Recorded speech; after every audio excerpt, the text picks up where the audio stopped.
ಮಾಡ್ತಾ ಇದ್ದೀವಿ. ಕರ್ನಾಟಕ ಇತಿಹಾಸ ಪರಂಪರೆಯಲ್ಲಿ ಪಂಚಮಸಾಲಿ ಸಮುದಾಯ ಕಿತ್ತೂರು ಚೆನ್ನಮ್ಮ, ಬೆಳವಡಿ ಮಲ್ಲಮ್ಮ, ಸರ್ ಸಿದ್ದಪ್ಪ ಕಂಬಳಿ ವಕೀಲರು, ಡಿ.ಸಿ. ಪಾವಟೆ ಅವರಂಥ ಮಹಾನ್ ವ್ಯಕ್ತಿಗಳನ್ನು ನೀಡಿದ ಮಹಾನ್ ಸಮಾಜವಾಗಿದೆ. ಹೆಚ್ಚಾಗಿ ಕೃಷಿ ಕಾಯಕವನ್ನು ಮಾಡುತ್ತಾ ಬಸವಾದಿ ಶರಣರ ತತ್ವ ಸಿದ್ಧಾಂತ ಪಾಲಿಸುತ್ತಾ ದೇಶಕ್ಕೆ ಅನ್ನ ನೀಡುವುದರ ಜೊತೆಗೆ ಕೈಗಾರಿಕೆ, ವ್ಯಾಪಾರ, ಉದ್ಯಮ, ಸರ್ಕಾರಿ ಸೇವೆ ಸಲ್ಲಿಸುತ್ತಾ ದೇಶಕ್ಕೆ ತನ್ನದೇ ಆದ ಕೊಡುಗೆ ನೀಡುತ್ತಿದೆ.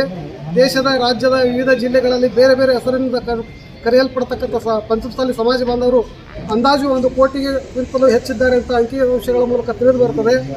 ಉತ್ತರ ಕರ್ನಾಟಕದಲ್ಲಿ ಅತಿ ಹೆಚ್ಚಿನ ಪ್ರಮಾಣದಲ್ಲಿ ಇದ್ದಿರತಕ್ಕಂಥ ಈ ಸಮಾಜ, ನಮ್ಮ ಸಮಾಜದಲ್ಲಿ ಕೂಡ ಇನ್ನೂ ಅನೇಕ ಅಜ್ಞಾನ, ಅನಕ್ಷರತೆ, ಬಡತನ, ಸರ್ಕಾರಿ ಸೌಲಭ್ಯಗಳಿಂದ, ಶೈಕ್ಷಣಿಕ ಸೌಲಭ್ಯಗಳಿಂದ ವಂಚಿತರಾಗಿದ್ದೇವೆ. ಆ ಮೂಲಕ ನಮ್ಮ ಕೂಡಲ ಸಂಗಮ ಸುಕ್ಷೇತ್ರದ ಪಂಚಮಸಾಲಿ ಪೀಠದ ಪ್ರಥಮ ಜಗದ್ಗುರು ಶ್ರೀ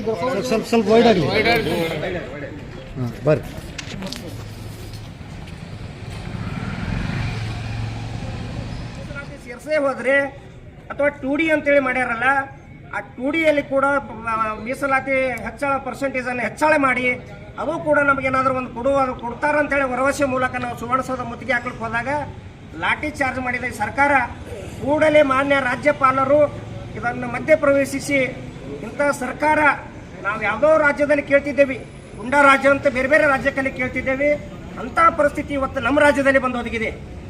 ಇಂಥ ಗುಂಡಾ ರಾಜ್ಯ ಮಾಡಕ್ಕೆ ಕಾರಣೀಭೂತರು ಯಾರಾದರೂ ಇದ್ರೆ ಈ ನಾಡಿನ ದೊರೆ ಅಂತೀವಲ್ಲ ಮುಖ್ಯಮಂತ್ರಿಗಳು, ಆ ದೊರೆಗಳೇ ಇವತ್ತಿನ ಕಾರಣ ಈ ಗುಂಡಾ ರಾಜ್ಯ ಮಾಡ್ಲಿಕ್ಕೆ. ಇವತ್ತು ಲಾಠಿ ಚಾರ್ಜ್ ಮಾಡ್ತಾರ. ಲಾಠಿ ಚಾರ್ಜ್ ಅಷ್ಟೇ ಅಲ್ಲ, ನಿನ್ನೆ ಸ್ವಾಮೀಜಿಯವರು ಹೇಳ್ತಾ ಇದ್ರು, ಇನ್ನೊಂದು ಜನ ಕೈ ಮೀರಿದ್ರೆ ಏನು ಗೋಲಿಬಾರು ಮಾಡುವ ಹಂತಕ್ಕೂ ಈ ಸರ್ಕಾರ ಇತ್ತಂತ ವಿಚಾರ ಮಾಡ್ತಾವೆಲ್ಲ ಮಾಧ್ಯಮದವರು. ಗೋಲಿಬಾರು ಮಾಡೋಕ್ಕೂ ಹಂತಕ್ಕೆ ಸರ್ಕಾರ ಅಂದ್ರೆ ನಮ್ಮ ಹೋರಾಟನ ಹತ್ತಿಕ್ಕಬೇಕು. ಇದು ಸಮುದಾಯವನ್ನು ನಾವು ಯಾವತ್ತಿಗೆ ಕಡೆಗಣಿಸ್ತಾ ಬಂದರೆ ಅದು ನಮ್ಮ ರಾಜಕೀಯ ಬೆಳೆ ಬೇಯ್ತಂತ ಅವ್ರ ಏನು ಉದ್ದೇಶ ಇರ್ಬೋದು. ಆದರೆ ಮುಖ್ಯಮಂತ್ರಿಗಳೇ, ನಾವು ಇವತ್ತಲ್ಲ, ಇವತ್ತು ಹೋರಾಟ ನಮ್ಮ ಶ್ರೀಗಳು ಹೇಳಿದ್ದಾರೆ, ಇದು ಈಸ್ತಿನ ಶಾಂತಿಯಿಂದ ಹೋರಾಟ, ಇನ್ನೇನಾದರೂ ಇದ್ರ ಕ್ರಾಂತಿಯಿಂದ ಹೋರಾಟದ ಮನೆಯ ಶ್ರೀಗಳ ತಮ್ಮ ಮಾಧ್ಯಮದ ಮೂಲಕ ಹೇಳಿದ್ದಾರೆ.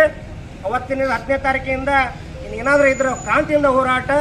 ನಾವು ವಕೀಲರು ಕೂಡ ಒಂದು ಕಾನೂನು ಪರಿಣಿತರು ಇದ್ದವರಿಂದ ಯಾವುದೇ ಕೋಮು ಗಲಭೆ ಅಥವಾ ಪ್ರಚೋದನಕರ ಯಾವುದೇ ಹೇಳಿಕೆಗಳು ಹೇಳೋದು ಆಗಲಿ, ಹೋರಾಟ ಮಾಡೋದಾಗಲಿ ಬೇಡ.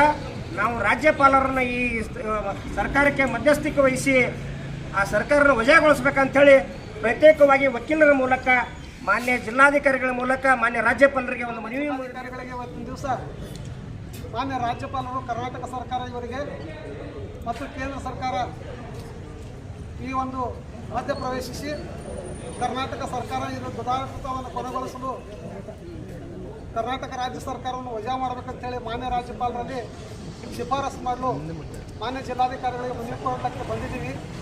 ಈ ಒಂದು ಮನವಿ ಅರ್ಪಣೆ ಕಾರ್ಯಕ್ರಮಕ್ಕೆ ಜಿಲ್ಲೆಯ ಎಲ್ಲ ದೃಶ್ಯ ಮಾಧ್ಯಮದ ಮತ್ತು ಮುದ್ರಣ ಮಾಧ್ಯಮದ ಮತ್ತು ಆಗಮಿಸಿರ್ತಕ್ಕಂಥ ಎಲ್ಲ